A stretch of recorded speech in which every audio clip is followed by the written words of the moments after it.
नमस्ते दोस्तों, आप सभी जानते ही हैं कि नवंबर में अमेरिका में चुनाव होने वाले हैं।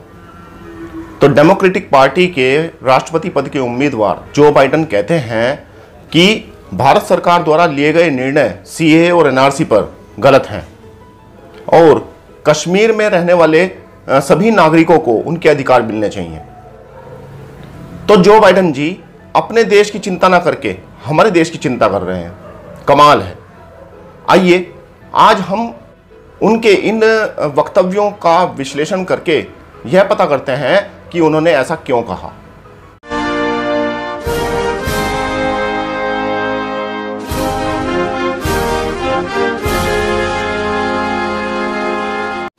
दोस्तों, जो बाइडेन की एक वेबसाइट पर प्रकाशित एक पॉलिसी पेपर में यह लेख अंकित हुआ है कि भारत एक बहुधर्म और धर्मनिरपेक्ष और लोकतंत्र की पुरानी परंपरा का देश है और ऐसे में भारत सरकार द्वारा लिया गया निर्णय गलत है।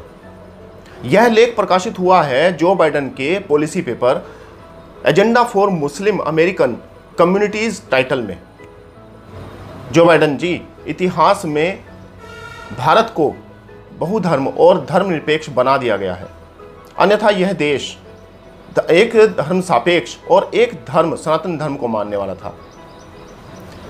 इसका उदाहरण है कि महाभारत युद्ध में भारत की ओर से आवाहन करने पर आपके पुरखे यहां पर युद्ध में शामिल हुए थे। जो अमेरिका आज पूरे विश्व को लीड कर रहा है, उसका कारण है भारत का विभाजन और भारत में भिन्न भिन्न विचारधाराएं, भारत में भिन्न भिन्न परंपराएं, अन्यथा भारत ही आज भी विश्व गुरु होता। तो मैं तो यही कहूँगा कि आप अमेरिका को देखें, भारत को ना देखें। और रही बात सरकार द्वारा गलत निर्णय लेने की, तो आपको यह बता दूं कि कश्मीर भारत का अंग है, ना कि अमेरिका का, और सीएए और एनआरसी भारत में लागू होने वाले हैं, ना कि अमेरिका में। तो आप केवल अपने देश को संभालिए, क्योंकि वहाँ पर व्हाइट लाइव्स मैटर और ब्लैक लाइव्स मैटर का विद्रोह बना हुआ है, वहाँ आप लोग फंसे हुए हैं। तो आप पहले उससे बाहर निकलिए। और यह जो एजेंडा आपने चलाया हुआ है मुस्लिम्स को लेकर, यह आपको कहीं का नहीं छोड़ेगा, क्योंकि अमेरिका की कुल आबादी 33 करोड़ है और उसका 1% वहाँ पर मुस्लिम आबादी है 33 लाख और हिंदू भी वहाँ पर 32 लाख हैं। तो जो प्रभाव आपके चुनाव पर मुस्लिमों का आना है, वही प्रभाव क्या हिंदुओं का नहीं आएगा? अगर आप केवल मुस्लिम्स को लेकर चलेंगे तो क्या हिंदू आपको वोट करेंगे? तो यह आपको सोचना पड़ेगा। दोस्तों, आपको मैं अमेरिका की चुनाव प्रणाली के बारे में थोड़ा सा बता देता हूं कि वहां पर कुछ लोग चुने जाते हैं जो कि 538 लोग होते हैं और उन 538 लोगों को जनता वोट करती है और इन्हें बोला जाता है इलेक्टोरल। 270 इलेक्टर अगर मिल जाते हैं और वो एक व्यक्ति को चुन लेते हैं तो वही राष्ट्रपति बन जाता है। तो जो बाइडेन जी, आप अपने इलेक्टरों को संभालिए, कहां भारत को संभाल रहे हैं। और एक दर्द मुझे आपका समझ में आता है मुस्लिमों को लेकर कि आप पूरे विश्व के मुस्लिमों को एक साथ लेकर चलना चाहते हैं और यही आपका एजेंडा है, इसलिए आप एक और की बात कर रहे हैं। जैसे कि आपने कुछ वक्तव्य दिए हैं कि पश्चिमी चीन में विगर मुसलमानों को निगरानी कैंपों में मजबूरन रखा जा रहा है, यह शर्मनाक है, बिल्कुल शर्मनाक है। मैं आपकी बात से वाकिफ करता हूं। और दूसरी बात, जब आप राष्ट्रपति पद के लिए चुने जाते हैं तो आपने यह भी बोला है कि शिनजियांग में जो नज़रबंदी कैंप हैं उनके विरुद्ध आप आवाज़ उठाएंगे और म्यांमार में जो मुस्लिमों रोहिंग्याओं के साथ हुआ और हो रहा है वह विभत्स है। और आपने तो यहां तक भी कह दिया कि कश्मीर में लोगों के अधिकार बहाल कर देने चाहिए, ऐसा कदम भारत सरकार उठाए, अन्यथा लोकतंत्र की हार होगी। और सीएए और एनआरसी के लिए आप बोलते हैं कि यह भारत सरकार का एक गलत निर्णय है।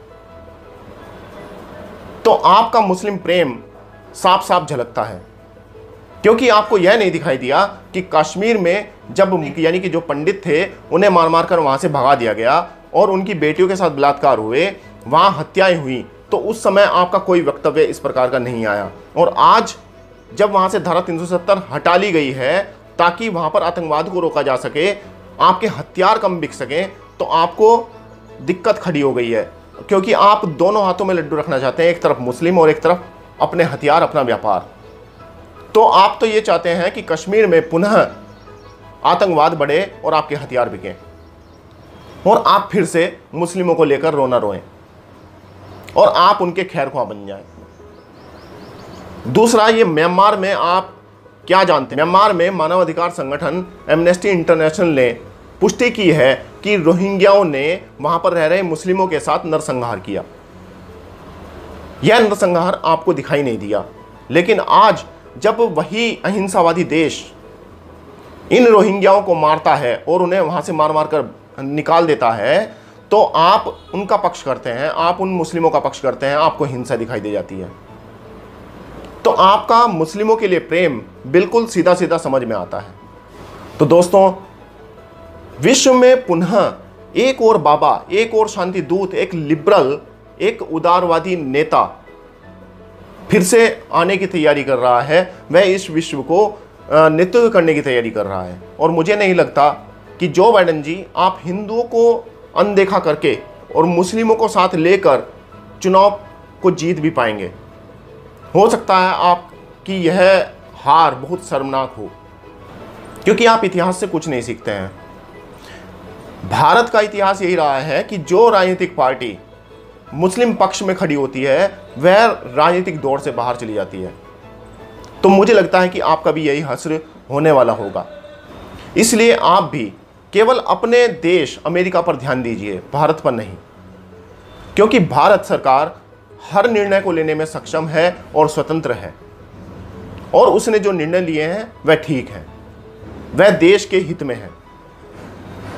तो दोस्तों, आपको मेरा यह वीडियो कैसा लगा आप कमेंट बॉक्स में जाकर मुझे बता सकते हैं और मैं और आपको ऐसी ऐसी जानकारियां दे सकूं ताकि आप देश हित में और लोगों के साथ खड़े हो सकें। तो आप मुझे बल प्राप्त कराइए। आप मेरे चैनल को सब्सक्राइब करिए, आप मेरी वीडियोस को लाइक करिए, आप मेरे वीडियोस पर कमेंट करिए और मेरी वीडियोस को ज़्यादा से ज़्यादा शेयर अवश्य कर दें। धन्यवाद। नमस्ते जी।